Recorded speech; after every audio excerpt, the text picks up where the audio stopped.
acaba de salir. ¿Qué estoy haciendo?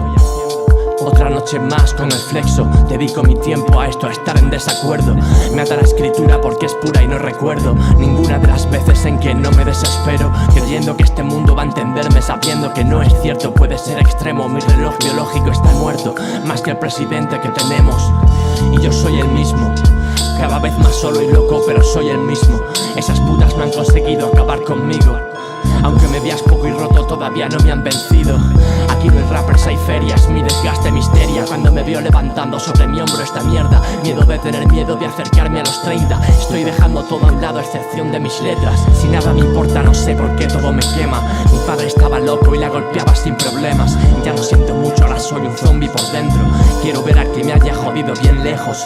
Ya no quiero novias, tu historia al final me agobia con tetas y coño, pero por mí que se jodan. Está tumbada a mi lado, la almohada no deja huellas. De repente pienso en lo que estoy pensando y me doy cuenta. Tú no tienes culpa del todo, bailo yo solo. Discuto conmigo buscándole esto un sentido y no lloro.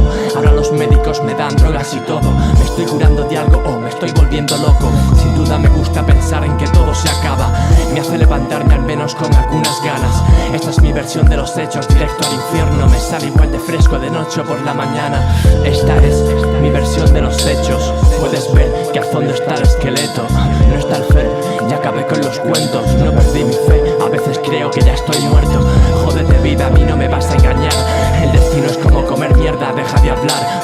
A mí no me estafas con tu pachanga barata. Me he criado con violencia entre ratas y cucarachas. Jamás quise ser nada. De hecho a día de hoy seguiré igual que mañana. Prefiero recordarte cuando te follé en el cine. No sé ya ni qué pediera, solo sé que se gastaron los Kleenex. Borracheras con las que podría no haberlo contado. Blanco en el suelo con un ciego muy malo. Luego con las que solo es sexo me encuentro mejor. Ella me entiende, yo la entiendo, no existe el rencor.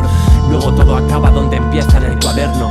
Solo mientras fumo y agoto mis pensamientos. El peso de mis párpados me invita a que me duerma. El peso de mis penas me incita a la letra enferma. Tú estudias música y para mí eso es una mierda. Yo solo concibo sacar el malestar que mi interior alberga. Ferva se enfrenta a sus pensamientos, deja salir verdad. Tú te acercas al cash por estar en venta. Cosas que me revientan no son tantas en verdad, pero veros haceros pajas mentales me encanta. Mi estructura es compleja y no te cabe en la sesera, necio. Tan importante es la armonía como el silencio. Quisiera dejar de hacer crecer mi desconfianza, pero me es imposible con solo ver tras mi ventana, que vuelve a mostrarme en un tono gris la desgana de salir ahí fuera. Si es normal que me quede en casa. Cuántas cosas han pasado sin darme ni cuenta. Mis letras son un regalo que me hago, mis metas. Es algo raro, se encuentran cuando exhalo en libretas cada obstáculo que frena mis pasos por esta senda. Quiero tener motivos para querer dejar de dormir. Mi instinto está sedado y nada más que hago darle vueltas a cosas en vano. Si luego no hago otra cosa es complicado salir de esta bomba y me retorna donde